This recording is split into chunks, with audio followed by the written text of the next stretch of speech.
Daaku Maharaj hero బాలయ్యకు మహారాజా యోగం కొనసాగుతోంది. అది మరింత కాలం అలా సాగుతుందని అంటున్నారు. దాంతో బాలయ్య పట్టిందల్లా బంగారమే అవుతుందని చెబుతున్నారు. జాతకాలు నమ్మని వారు సైతం అఖండ తర్వాత బాలయ్య సినీగ్రాఫ్ ఎలా ఒక్కసారిగా పెరిగిపోయిందో చూసి మరీ అవును సుమా అనుకుంటున్నారు. రాజకీయాల్లో చూస్తే బాలయ్య హ్యాట్రిక్గా ఎమ్మెల్యే హిందూపురం నుంచి నెగ్గారు. ఆయన సినీ కెరీర్ 50 ఏళ్ల మైలురాయిని దాటింది. ఇక ఆయనకు తాజాగా పద్మభూషణ్ అవార్డు లభించింది. ఈ నేపథ్యంలో ఆయనకు రాజకీయంగా మరింత కలిసి వచ్చేలా ఉంది అని అంటున్నారు. తెలుగుదేశం పార్టీ తన కార్యవర్గాన్ని పూర్తిగా మార్పులు చేర్పులు చేస్తుందని అంటున్నారు. అందులో భాగంగా పొలిట్ బ్యూరో నుంచి జాతీయ కార్యవర్గం దాకా ఎన్నో కీలక సంచలన నిర్ణయాలు ఉంటాయని అంటున్నారు. వాటిలో ఒకటిగా వినిపిస్తున్న ప్రచారం అయితే బాలయ్యను జాతీయ ప్రధాన కార్యదర్శిగా నియమిస్తారని. బాలయ్య పొలిట్ బ్యూరో మెంబర్గా చాలా కాలం నుంచి ఉన్నారు. ఈసారి ఆయన్ను నేషనల్ జనరల్ సెక్రటరీగా చేసి పార్టీలో మరింత కీలకం చేస్తారని అంటున్నారు. బాలయ్య సినీ గ్లామర్ బాగా పెరిగిన నేపథ్యంలో ఆయన సేవలను 2 తెలుగు రాష్ట్రాలలో ఉపయోగించుకోవాలన్న ఉద్దేశంతోనే ఈ నిర్ణయం అని అంటున్నారు. ఇక తన తండ్రి ఎన్టీఆర్ స్థాపించిన టీడీపీలో బాలయ్య తాను ఈ రోజు దాకా ముఖ్య పాత్రను పోషిస్తూ వస్తున్నారు. ఆయన 1984 నుంచి ఎన్నికల ప్రచారంలో తూచీ తప్పకుండా పాల్గొంటూ వస్తున్నారు. అంతేకాదు పార్టీకి విధేయుడిగా ఉంటున్నారు. పదవుల విషయంలోనూ ఆయన ఏ రోజు కోరినది లేదు అని అంటున్నారు. ఆయన తనకు అప్పగించిన బాధ్యతలను పూర్తి స్థాయిలో నెరవేరుస్తూ వస్తున్నారని గుర్తు చేస్తున్నారు. ఈ క్రమంలో బాలయ్యకు పార్టీలో బరువైన బాధ్యతలు అప్పగించడం ద్వారా రాయలసీమ రీజియన్లో టీడీపీని మరింతగా పటిష్టం చేయాలని భావిస్తున్నారని అంటున్నారు. అలాగే తెలంగాణలో కూడా టీడీపీ గట్టిపడాలని చూస్తోంది. బీఆర్ఎస్ ఓటమి తర్వాత విపక్షం వైపు పొలిటికల్ స్పేస్ ఉందని, దానిని తాము ఎంతో కొంత తీసుకోవాలని టీడీపీ చూస్తోందని అంటున్నారు. దాంతో బాలయ్య సేవలను అక్కడా ఇక్కడా ఉపయోగించుకోవాలని అనుకుంటున్నారు అన్నదే చర్చగా ఉంది.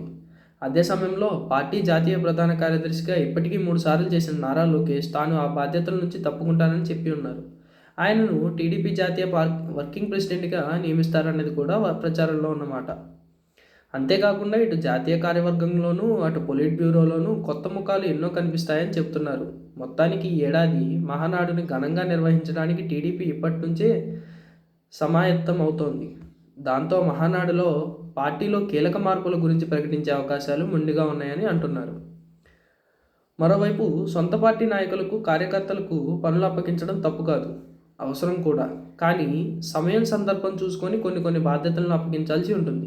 లేకపోతే వైసీపీ మాదిరిగా ఇబ్బందులు కొని తెచ్చుకున్నట్టే అవుతుంది. ఈ విషయంలో టీడీపీ అధినేత చంద్రబాబు చాలా జాగ్రత్తగా వ్యవహరించాల్సిన అవసరం ఉందని పార్టీ సీనియర్లు చెబుతున్నారు. తాజాగా తమ్ముళ్లకు చంద్రబాబు కొన్ని బాధ్యతలు అప్పగించారు. వీటిలో ప్రధానంగా నిన్న మొన్నటి వరకు కూటమి సర్కార్ పథకాలపై ప్రచారం చేయాలని అన్నారు. కానీ తమ్ముళ్ళు పెద్దగా పట్టించుకోలేదు.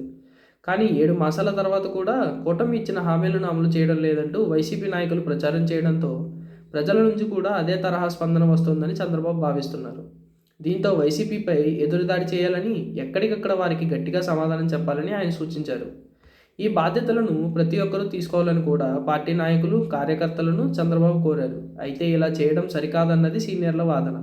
ఎందుకంటే కార్యకర్తలు, జూనియర్ నాయకులు తెలిసి తెలియక ఏవైనా కామెంట్లు చేస్తే దానివల్ల కూటమి ప్రభుత్వం ఇబ్బందుల్లో పడే ప్రమాదం ఉంటుందని అన్నారు. రాష్ట్రంలో అమలు చేస్తున్న పథకాలపై ఇంకా చాలామంది కార్యకర్తలను అవగాహన లేదని వారు చెబుతున్నారు. అసలు కూటమి సర్కారు ఏర్పడి 7 మాసాలే అయిందను, ఇప్పటికిప్పుడు అసలు పథకాలపై చర్చ పెట్టడం కూడా తప్పేనని చెబుతున్నారు. వైసీపీ నేతలు చేసే ప్రచారం చేసుకున్నా కూటమి సర్కార్ చేస్తున్న పనులు ప్రజలు గమనిస్తున్నారని, కాబట్టి ఇప్పటికిప్పుడు వచ్చిన ఇబ్బంది లేదని అంటున్నారు. మరో ఏడాది ఆగిన తర్వాత ఈ విషయాలు చూసుకోవచ్చని, అప్పటి వరకు మౌనంగా ఉండడమే మేలని అంటున్నారు. పైగా జూనియర్లు, కార్యకర్తలకు అసలు ఈ బాధ్యతలను అప్పగించవద్దని సూచిస్తున్నారు.